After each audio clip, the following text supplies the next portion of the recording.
नमस्कार, स्वागत है आज आप सभी का आज के वीडियो में। आज मैं बात करने जा रही हूँ NCERT में प्रकाशित कक्षा 9 हिंदी की नई पाठ्य पुस्तक गंगा। गंगा के काव्य पहले अध्याय में पद है। इसके रचयिता रैदास जी हैं। रैदास जी ईश्वर से अनन्य भक्ति करते हैं। खुद को वह ईश्वर का दास बताते हैं और ईश्वर में आस्था रखते हैं। तो आज हम रैदास जी का नाम जो है, कहीं कहीं रैदास, रईदास, रविदास, कई नामों से इन्हें जाना जाता है, लेकिन रैदास नाम इनका अधिक प्रचलित है। और कुछ लोग इन्हें मानते हैं कि रविवार के दिन इनका जन्म हुआ था, इसलिए रविदास भी कहते हैं कुछ लोग, लेकिन इनका नाम रैदास सबसे अधिक प्रचलित है, जो कि ये गेय पद है। सबसे पहले इस पंक्ति को हम बड़े ही सरल और आसान तरीके से देखेंगे। काव्य व्याख्या पूर्ण रूप से सरल समझाने की कोशिश रहेगी और उम्मीद भी है कि आपको समझ में भी आएगा। तो चलिए देखते हैं सरल व्याख्या। अब कैसे छूटे राम रट लागी, अब कैसे छूटे राम रट लागी। प्रभु जी तुम चंदन हम पानी, जाकी अंग अंग वास समानी। प्रभु जी तुम घन बन हम मोरा, जैसे चितवत चंद चकोरा। प्रभु जी तुम दीपक हम बाती, जाकी ज्योति बरे दिन राती। प्रभु जी तुम मोती हम धागा, जैसे सोने मिलत सुहागा। प्रभु जी तुम स्वामी हम दासा, ऐसी भगति करें रैदासा। उम्मीद है कि आधे शब्दों के अर्थ तो आपके माइंड में सेट ही हो गए होंगे। चलिए देखते हैं। कहते हैं कि अब कैसे छूटा राम रट लागी। ईश्वर के नाम जपने की, रटने की, राम राम कहने की, कृष्ण कृष्ण कहने की, राधा राधा कहने की जो रट लग गई है, यानी दिन भर जो ईश्वर का नाम लेने की रट लग गई है, वह अब कैसे छूटा, कैसे छूटेगा। प्रभु जी तुम चंदन हम पानी। हे प्रभु, हे ईश्वर, आप चंदन हैं और हम पानी हैं। क्यों? क्योंकि चंदन लगाने के लिए पानी की आवश्यकता होती है। तो आप मूल स्वरूप हैं, आप चंदन हैं और मैं पानी हूँ। जाकी अंग अंग वास समानी। जिस चंदन का लेप लगाने से अंग अंग, यानी कि हाथ, बाजू पर, त्रिपुंड लगाने पर, गले पर लगाने पर, कहीं भी चंदन लगाइए। चंदन का लेप लगाने से वास का अर्थ होता है उसकी गंध, सुगंध पूरे अंग में घुल जाती है, यानी सुगंधित हो जाती है। तो आप चंदन हैं, मैं पानी हूँ। ऐसा संबंध अपना ईश्वर के साथ जोड़ करके रखते हैं और कहते हैं कि आप चंदन हैं, मैं पानी हूँ। जिस चंदन को लगाने से प्रत्येक अंग में क्या होता है, सुगंधित हो जाता है। प्रभु जी तुम घन बन हम मोरा। हे ईश्वर, आप क्या, तुम क्या हो, घन हो, घन यानी बादल हो, और बन, हम बन हैं, हम बन के क्या हैं, मोर हैं, बन मतलब जंगल। आप घने बादल हो और हम घने जंगल के मोर हैं।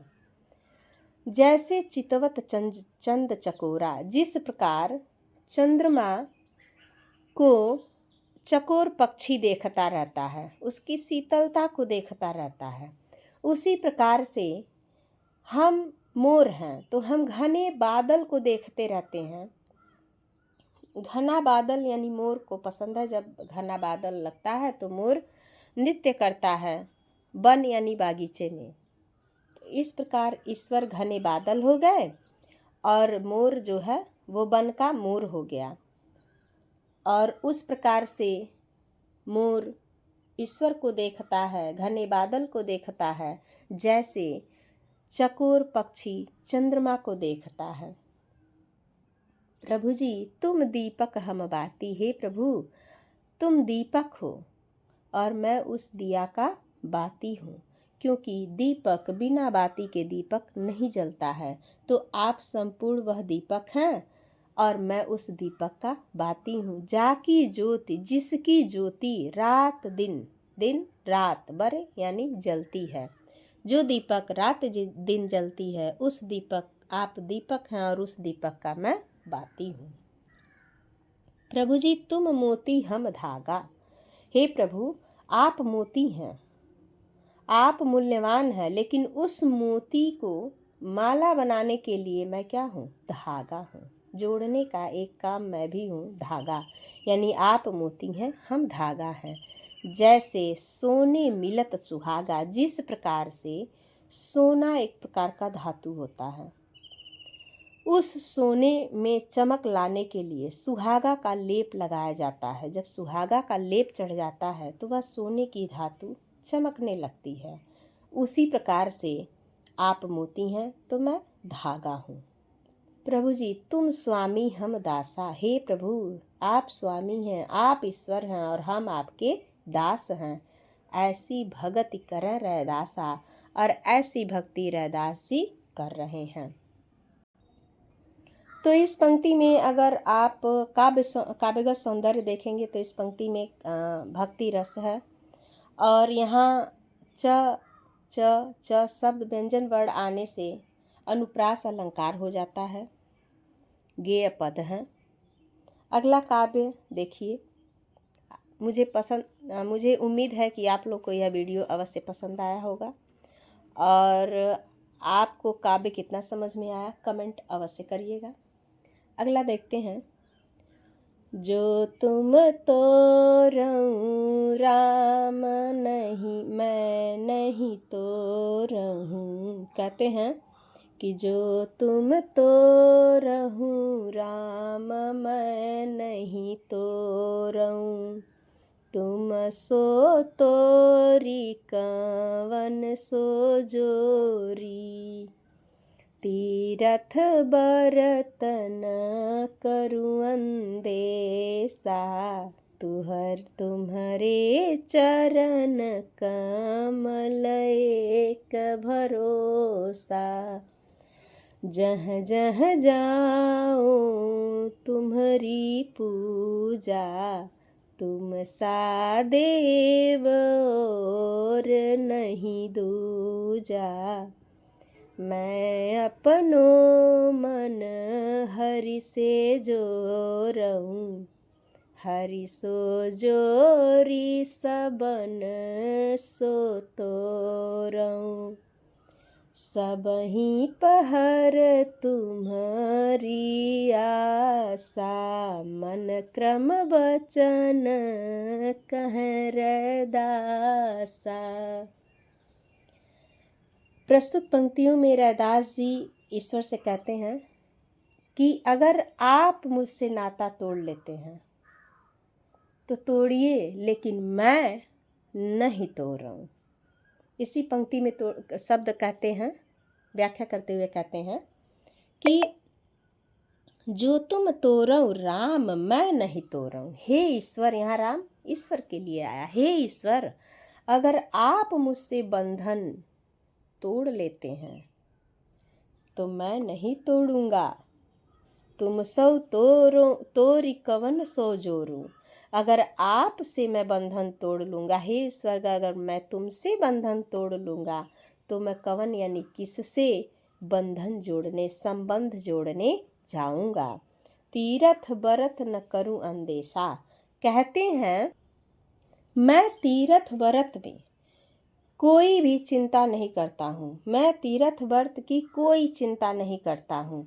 तुम्हारे चरण कमल एक भरोसा, हे ईश्वर, मैं कोई तीर्थ व्रत करना नहीं चाहता हूँ। मुझे तो केवल तुम्हारे यानी तुम्हारे कमलवत चरणों का ही एक भरोसा है, जो आपके चरण कमल के समान है, उसी का मुझे भरोसा है प्रभु। जहाँ जहाँ जाऊँ तुम्हारी पूजा, मैं जहाँ जहाँ जाता हूँ, जहाँ जहाँ रहता हूँ, केवल तुम्हारी ही पूजा। तुम सा देव और नहीं दूजा, हे ईश्वर, आपके अलावा मेरा कोई और दूसरा देव नहीं है। मैं दूसरे देव को नहीं जानता हूँ। मैं अपनो मन हरि से जोड़ूं, मैं अपना मन ईश्वर से जोड़ता हूँ। हरि जो जोड़ा सबन सो तोड़ूं। कहते हैं कि जब मैं अपना मन ईश्वर से जोड़ लेता हूँ तो मैं ईश्वर से ही जोड़ना चाहता हूँ। बाकी सब से मैं नाता रिश्ता संबंध में तोड़ लेना चाहता हूँ। मैं किसी से संबंध नहीं चाहता हूँ, केवल ईश्वर से चाहता हूँ। सबही पहर तुम्हारी आशा, हे ईश्वर, हर पहर हर घड़ी मुझे तुम्हारी ही आशा है। मन क्रम वचन कहें रैदासा। रैदास जी अपने मन से, अपने कर्म से और अपने वचन से ऐसी वाणी, ऐसे शब्द ईश्वर से प्रार्थना करते हुए कहते हैं। आपको यह वीडियो कैसी लगी कमेंट करके अवश्य बताइएगा। अगर कोई भी लाइन आपको समझ में नहीं आती है तो वो भी कमेंट करिएगा। मैं कोशिश करूँगी कि आपके सरल शब्दों में और अच्छे तरीके से समझाऊं। यहाँ भी व्यंजन वर्ण त की अधिकता होने के कारण अनुप्रास अलंकार रस भक्ति ही रस रहेगा, क्योंकि यहाँ ईश्वर की भक्ति की गई है। पद आपका गेय है। तो आपको यह वीडियो कैसी लगी? धन्यवाद।